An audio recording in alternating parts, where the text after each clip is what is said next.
All right, hello and welcome to another Expert Inside interview. My name is John Golden from SalesPOP, online sales magazine, and Pipeliners CRM. Joining you as usual from a sunny San Diego, not a cloud in the sky today. And today I am joined by James Muir, who is down in lovely Salt Lake City. How are you doing, James? Very good, very good. We have a little sun today, so we're just getting through the winter. Excellent. And James is a founder and CEO of Best Practice International and the best-selling author of the #1 book on closing sales, The Perfect Close. And what we wanted to talk about today is a subject that's very, very dear to a lot of people's heart, and that's prospecting and getting referrals. Prospecting, I love just saying that word because it brings people out in a cold sweat. Or it's Friday. Please don't mention that word, prospecting. But James, how has we'll talk about referrals in a minute, but how has prospecting itself changed in the last number of years? Oh, it's definitely getting harder. Definitely getting harder. And if you ask me why that was, there's a ton of things, but probably the #1 driver behind what makes prospecting harder today than it was a few years ago is marketing message overload. And what the latest data shows is that we're all of us, getting exposed to somewhere around 10,000 sales, marketing, and branding messages every single day. And so you just don't get hit with that many messages every day without building up some defenses. And so our clients have all kinds of defenses for protecting against their just to protect their time. Their phone call, there's tools for protecting their social and all that kind of stuff to keep us from getting through to them. And so that's one of the biggest things that has made it difficult. Another interesting thing that's kind of relatively new is that the data is showing is that our attention spans are getting shorter. And the British study came out last year that said that we're flipping our screens on our computers about 21 times an hour. And that corroborates pretty nicely to Microsoft's claim that our attentions are now about 8 seconds, which is a little bit less than a goldfish. And so what that means from a prospecting perspective is that when we finally do get connected, we got a really, really narrow window in order to get our message across. So I'd say there's certainly a lot more drivers that are causing it to be more challenging, but those are two of the big ones. Yeah, I saw that thing about the goldfish. I referenced it in a speech a few years ago, that we had actually dropped below the goldfish. And at what stage did we, were we going to admit to ourselves that we had gone from evolution into de-evolution? I think we're firmly on that trajectory right now. So the overload one that you mentioned is really interesting because when people get overloaded or bombarded, their first instinct is to shut down, right? And so people are just so tired of everybody coming at them. So what are some of the ways that you can differentiate or stand out from the noise? What are some of the things you can do? Well, the irony is if you ask that question to most folks, say, hey, how are you going to handle that challenge? You want to know what the #1 answer you get is? They tell you that they're just going to do more. Right? And do you see the irony in that, right? Is that the #1 challenge is marketing message overload. And then what are we going to do? We're just going to add more marketing and messages to the whole mix. So it's really kind of an irony that's the #1 strategy. So the things that we can do is there's actually some very good data out there that says that there are really 4 areas that are high leverage and mostly neglected by across all sales industries that produce the best results. And they kind of fall into 4 categories. There's market, which is really around targeting. That is, customers need to just spend a little time and figure out what their most ideal client looks like and focus on that.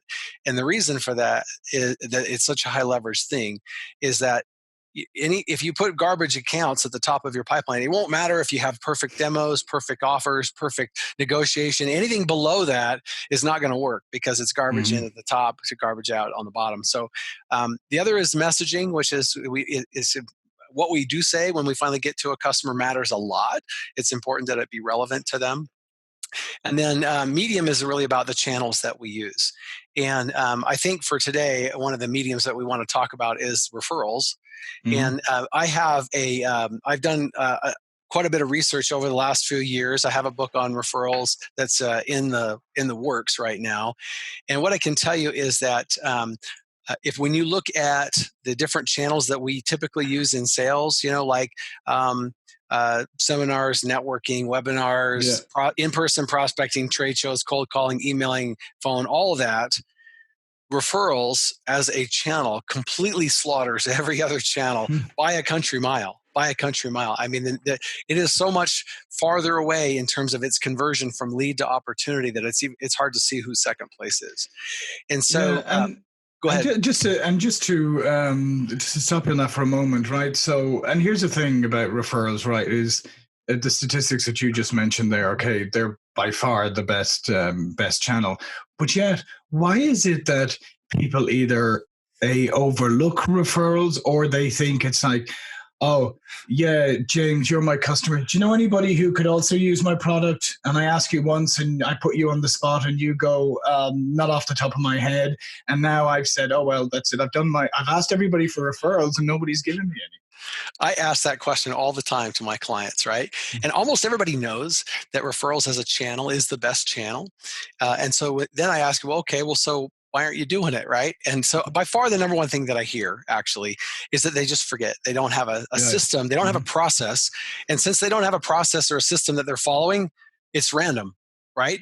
And so the key there then, the takeaway from anybody listening is that we'll create a process so that you're systematically asking for the referrals. That's the number one thing. I often hear that people they lack confidence, and so they don't want to ask because they're not confident. Well, all I would say about that is you got to get sold on your solution or you're never going to be successful in sales. So if you can't get behind your product, right, then it's probably time to switch products. Another thing that you kind of intimated is that they're worried that they're asking in the wrong way, or they do ask in the wrong way. And when they ask in the wrong way, they bomb out. And so the answer to that, of course, is just ask in the right way and in a way that won't get you rejected. And we can share that with your audience here today. But what I can tell you is I've read every book on referrals that's out right now. And what 90% of those books will tell you is you're supposed to say, hey, who else do you know that can buy my stuff at some point? Right. And what I can tell you with me and my own teams, I have tried and failed at almost every way you can think of getting referrals. And if you do anything like, hey, who else do you know that can buy my stuff? You're going to bomb out. And the reason for that is that's actually harder work to answer that question than you might think. Right. If I said, hey, who are all the people you know that own a BMW? Right. That's hard work for the person to do. And so the solution is when you go research before you ever meet the person. Go research who they know. And you can use LinkedIn to do that, or you can use society rosters to figure out who they might know. And then you walk into that meeting with the name of the person you want the introduction to. And you just say, hey, John, do you happen to know, Fred Diamond? And then with that, I already know that you know him, right? I saw that you guys are connected on LinkedIn. And so the customers aren't stupid. They know what you're going to do. You're asking for an introduction. So you'll never get rejected. If they don't feel comfortable, they will just play stupid. They'll play dumb and say, oh, I actually don't know him that well. But what happens most of the time is they'll say, yeah, absolutely. I know Fred. We've known each other for a long time. And then you just ask for an introduction. You don't use the word referral. The word referral has all this baggage around it.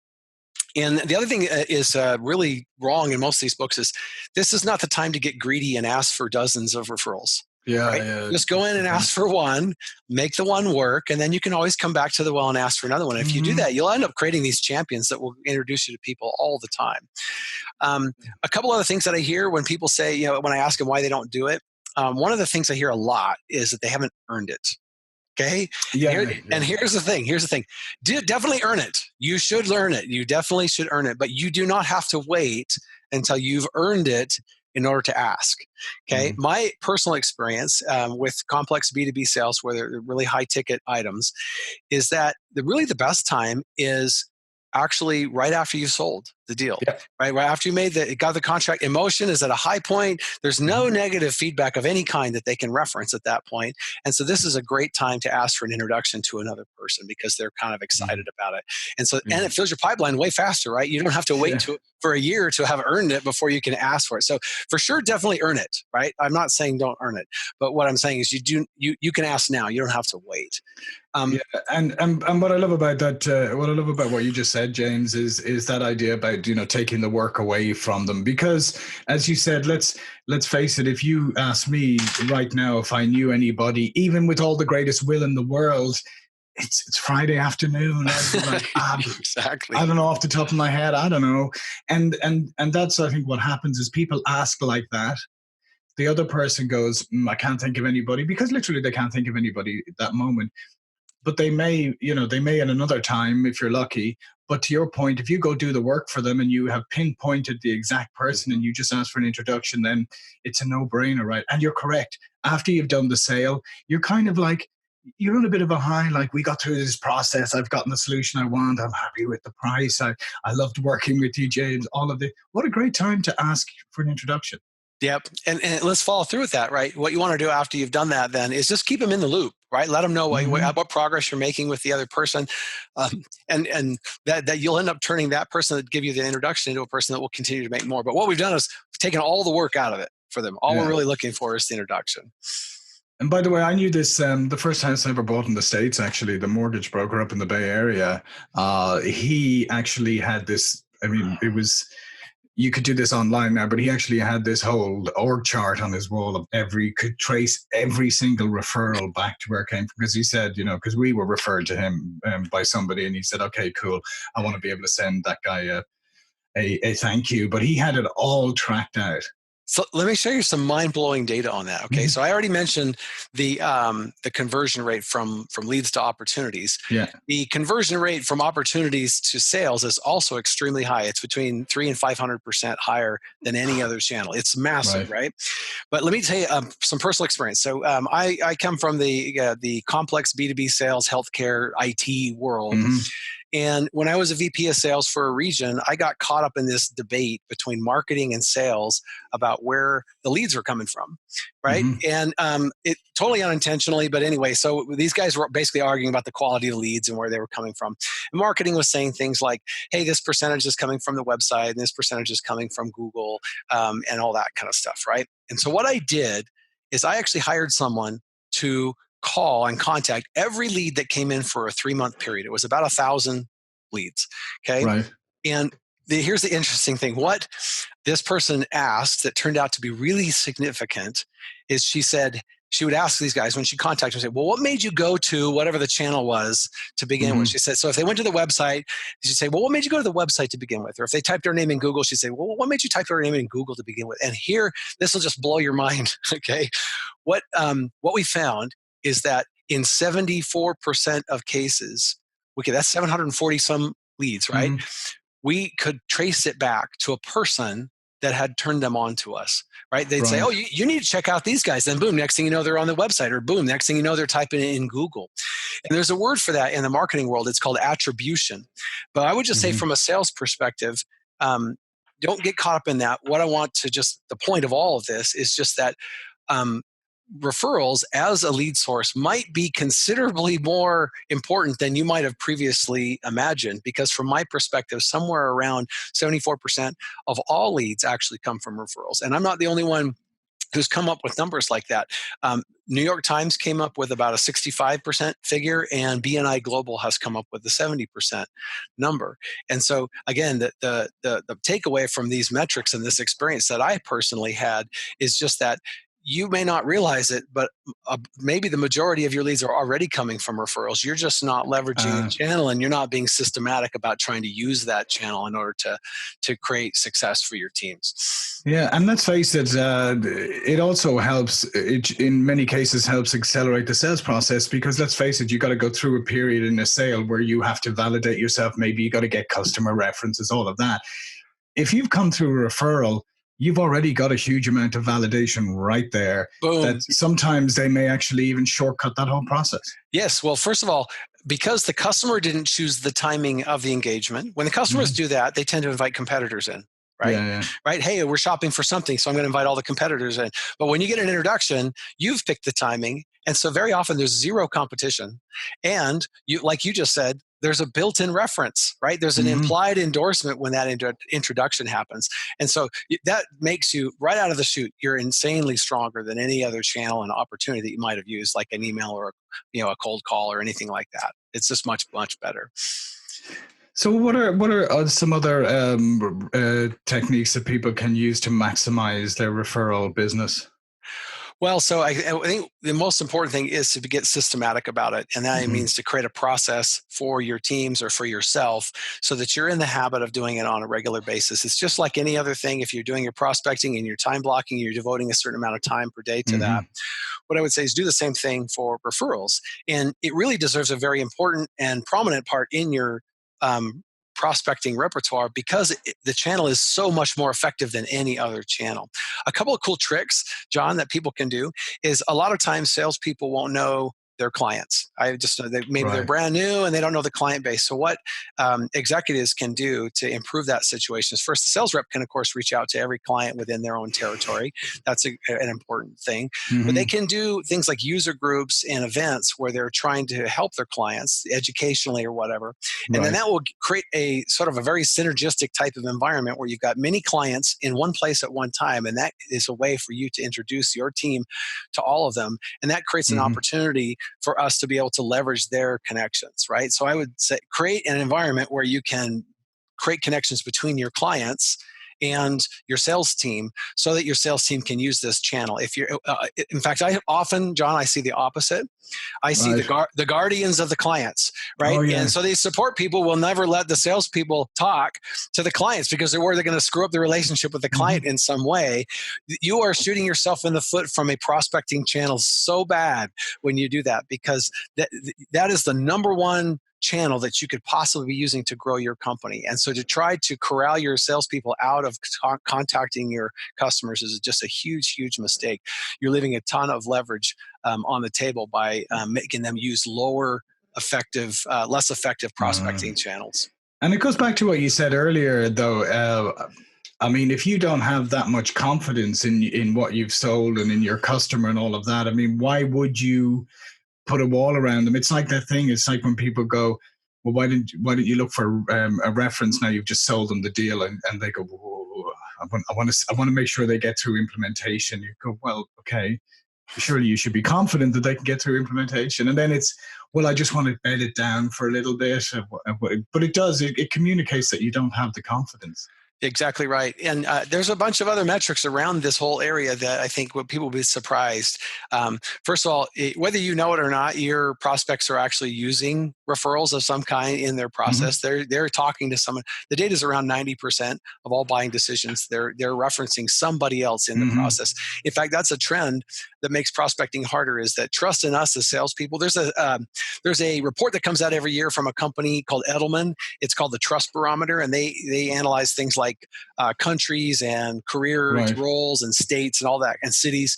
And according to that Trust Barometer, salespeople, 3% of society trusts salespeople. There's only one profession that is lower than us on the channel, and that's politicians. That's it. Even lawyers are higher than us on the trust scale, right? And so what goes hand in hand with that trend is, so they're preferring, rather than talk to us as sales professionals, they would prefer to go to a peer to get that information about products and solutions. And so you can ignore that dynamic and try to cold call your way through it, or send tons of messages like we talked about, or you can embrace that dynamic and focus on referrals to help you do that. And when you do that, though, there's wonderful data. I mean, you're between 400 and 500% more likely to be able to get your appointment when you've leveraged a contact or some kind of personal connection. On the value side of the formula, referred customers actually spend, it's about 13% more than non-referred customers. Their lifetime value is considerably higher. It's between 16 and 25% higher. And my favorite metric of all and I could give you metrics all day. My favorite metric is that salespeople that are actively seeking referrals actually earn between 400 and 500% more than the ones who don't, right? And so again, it's obviously because it's the most effective channel. So for anybody listening or viewing this, did you hear that? Just repeat that one again, James. That's right. Salespeople actively seek referrals earn between 400 and 500%. Not 50% higher, not 100% higher, between 400 and 500% more than those who don't. Yes, if you want to turbocharge your earnings, now you know what to do. Listen, James, this has been great. We're coming up against the end of our time here, but this is fascinating. And when is the book coming out? If all goes well, then we should see it around December time, in the fall. Fantastic. Well, hopefully you come back to us in December when the book comes out and chat a little bit more. All of The information will be in the bio about James, and so you can contact him and how to contact him and learn more. But before we go, James, give them a little taster of what it is you do and how they can learn more about you.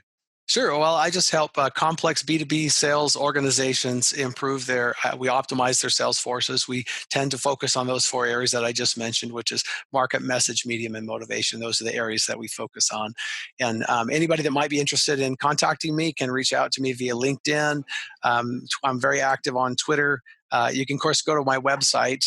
There's a ton of free assets there. In fact, there's a whole presentation that I gave around this area and a little bit more that I did at Outbound last year that they can just download for free and see how it all works. They could get a little bit of the knowledge that's going to end up in the book they could get from that presentation.